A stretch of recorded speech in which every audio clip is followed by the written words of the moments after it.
जय हिंद साथियों, स्वागत है आप सभी का एजुकेशन के 6 में। और रुक करते हैं बिहार की तरफ, क्योंकि देखिए अगर हर राज्य की अगर आप बात करते हैं तो जिस राज्य में भ्रष्टाचार हो रहे हैं या कोई घोटाला सामने आ रहा है तो उस राज्य के मुख्यमंत्री के ऊपर आरोप लगाया जा रहा है, उस मंत्री के ऊपर जो है कार्रवाई की जा रही है, उस मंत्री के ऊपर यानी कि मुख्यमंत्री के ऊपर जो है कार्रवाई करके उनको जेल भी भेजा जा रहा है। सरकार बचे या नहीं बचे इसकी कोई जिम्मेवारी नहीं है, तो वो घोटालों में जा रहे हैं, घोटालों की जांच हो रही है, उनका नाम आ रहा है तो उनको जेल भेजा जा रहा है। तो बिहार में अगर हम बात करें एक ऐसा ही मतलब जांच, मैं अगर थोड़े दिन पहले की बात करूं तो बिहार में भी पेपर लीक के मामले बहुत सामने आए हैं। तो पेपर लीक भी एक भ्रष्टाचार है, इसमें करोड़ों का खेल चल रहा है। वैसे लोगों से पैसे लिए जा रहे हैं और उनको नौकरी दी जा रही है, तो ये भी एक भ्रष्टाचार का ही सिस्टम है। तो क्यों नहीं यहाँ के मुख्यमंत्री के ऊपर जांच हो रही है? आखिर वैसे ही राज्यों को क्यों टारगेट किया जा रहा है? जो टारगेट जो मुख्यमंत्री जो है एंटी बीजेपी है, यानी कि जो बीजेपी का सपोर्ट नहीं करती है, वैसे ही राज्य को क्यों टारगेट करके उनके मुख्यमंत्रियों को जेल भेजा जा रहा है? मेरा सवाल मुख्यमंत्रियों के जेल के ऊपर जाने का नहीं है, मेरा सवाल है कि जब पेपर लीक बिहार में हो रहा है तो यहां के मुख्यमंत्री को टारगेट क्यों नहीं किया जा रहा है? यहां के मुख्यमंत्री के ऊपर सीबीआई जांच क्यों नहीं बैठाई जा रही है? अगर कोई लोग नहीं पकड़े जा रहे तो आपकी टीम है, ईओयू की टीम, ये गठित है बिहार सरकार के द्वारा, जब इनसे चीजें नहीं संभल रही है तो आखिर यहां पे सीबीआई की जांच क्यों नहीं लाई जा रही? ये तो छात्रों की मांग है ना। छात्र तो मांग कर रहे हैं कि यहां पर आप सीबीआई जांच करवाइए कि आखिर 21,000 की बंपर बहाली जो है, जो कि बिहार सिपाही की बहाली है, वो पोस्टपोन्ड क्यों है अभी तक? अच्छा, पोस्टपोन्ड है भी, उसकी एग्जाम नहीं भी हो रहे हैं, उसका डेट नहीं भी निकाला जा रहा है कि कब तक एग्जाम होगा। बोल रहे हैं कि आप लोग जांच चल रही है। आज का एक न्यूज आया है, इस न्यूज में बताया यही गया है कि जो पूर्व अध्यक्ष है एसके सिंघल जी, जो कि डीजीपी रह चुके हैं, और उनसे जांच पड़ताल हुई, उनसे पूछताछ की ईओयू की टीम ने जाकर, और उन्होंने अपने सहयोग किया है इस टीम को भाई कि जो चीजें उन्होंने पूछा है। और ईओयू का कहना है यहाँ पर कि कुछ चीजें यहाँ पे संदिग्ध है, उस पर जांच होनी है।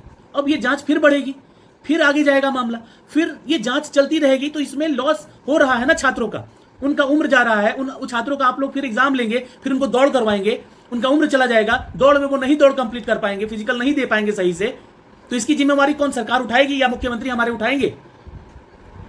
तो जिस तरीके से मैं ये बात कहने जा रहा हूं उसको ध्यान से समझिएगा कि ये भी एक भ्रष्टाचार का मामला है। यहां भी सीधे ऊपर से जांच होनी चाहिए कि आखिर ये घोटाला हो कैसे रहा है।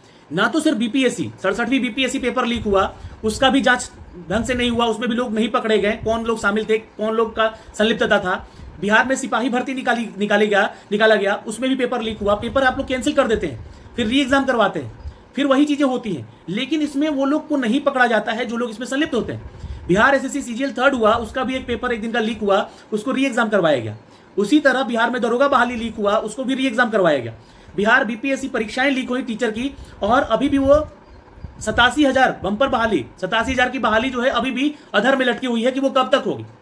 तो ये सारी चीजें देखिए, आज का ये जो मामला है पेपर लीक का, ये आपका 21,391 पद की बहाली निकाली गई बिहार में सीएसबीसी के जरिए। 1 अक्टूबर को इसका एग्जाम होना था, लेकिन उसके ठीक पहले ही यहाँ पे आपका इसका परीक्षा का पेपर लीक हो जाता है। जांच शुरू होती है, ईओयू की टीम लगती है इस पे, और 31 अक्टूबर को इस बहाली की प्रक्रिया के लिए एक अपडेट आता है कि 31 अक्टूबर 2023 को ईओयू की टीम के जो वहां पे मेन करता धरता थे, जो मानवजीत सिंह ढिल्लों सर है यहाँ पे, उन्होंने 22 सदस्यीय टीम की एक गठन कर दी, और ये गठन किया गया, ये विशेष टीम था जहां पर इन्होंने जांच शुरू की। अब देखिए 2023 अक्टूबर का यह बात है, अब जनवरी आ चुका है, फरवरी आ चुका है, मार्च खत्म हो चुका है, अप्रैल भी अब खत्म होने को है, अब मई का महीना शुरू हो जाएगा कुछ दिन में, मतलब 6 महीने आपको लग जा रहे हैं इसके पीछे कार्रवाई करने में। तो जांच अगर ऊपर से आए, ये चीजें जांच नीचे से चल रही है, जांच अगर ऊपर से आए, सीधे मुख्यमंत्री को ही टारगेट किया जाए, तो शायद हो सकता है कि जल्दी जवाब आ जाए, क्योंकि मामला मुख्यमंत्री पे जाएगा तो कोर्ट में जाएगा, सुप्रीम कोर्ट में जाएगा मामला जल्दी, तो जल्दी कार्रवाई होगी। जिस तरीके से आप लोग दिल्ली में घोटालों की जांच कर रहे हैं, जिस तरीके से आप झारखंड में जांच कर रहे हैं घोटालों की, जी सकती है मुख्यमंत्री के ऊपर, तो ये राज्य क्यों नहीं? बस एक छोटा सा सवाल है। अब देखिए, इसको आप लोग अदरवाइज मत लीजिएगा, क्योंकि मैं छात्र हित में ही बात कर रहा हूं, इसको पॉलिटिकल वे में मत जोड़िएगा इस चीज को, क्योंकि मैं छात्र हित की ही बात कर रहा हूं। भले ही आप बीजेपी के सपोर्टर हैं, भले ही आप बीजेपी को मानते हैं, दिल से मानते हैं, उसमें वोट देते हैं। देखिए हम लोग भी क्यों, क्योंकि ऐसा लग रहा था कि यहाँ पर भ्रष्टाचार खत्म होगा, यहाँ पर भ्रष्टाचार को रोका जाएगा, लेकिन ये क्या, उनकी सरकार जैसे ही बनती है पेपर लीक शुरू हो जाता है, धांधली का मामला शुरू हो जाता है, पैसे दो नौकरी दो, ये लो पैसे दो नौकरी लो, ऐसा सिस्टम क्यों चालू हो जाता है? तो जांच यहां भी होनी चाहिए ना। और जांच जब नीचे से हो रहा है तो ये पता ही नहीं चल रहा है कि कौन चोर है कौन सिपाही है इसमें। जांच ऊपर से होना चाहिए, सीधे मुख्यमंत्री से सब चीजें पूछी जानी चाहिए। मुख्यमंत्री को पता होना चाहिए कि उसके नीचे क्या घोटाले हो रहे हैं। और हमारे माननीय मुख्यमंत्री इतने जब कार्य कर रहे हैं, बहुत सारा इन्होंने योजना बनाया है बिहार के लिए बहुत सारी ऐसी टीम गठित की है इन्होंने जो कि भ्रष्टाचार को खत्म किया जाए, तो आखिर ऐसे कैसे हो रहा है? तो उन्हीं से पूछताछ शुरू कीजिए पहले कि आखिर कैसे हो रहा है, वही जवाब देना शुरू करेंगे। और जब वो जवाब देंगे तो हो सकता है कि यहाँ पर जो है जो छोटी बड़ी बड़ी मछलियां हैं जिसको बचाया जा रहा है उनका नाम सामने आ जाएगा। तो इस वीडियो के माध्यम से मैं देखिए कोई कटाक्ष नहीं कर रहा हूं, मैं उन्हीं बातों पे अपनी बातों को रख रहा हूं जो कि अन्य राज्यों में हो रहा है। वहां घोटाले हो रहा है, भ्रष्टाचार हो रहा है, तो ये उससे भी बड़ा घोटाला है।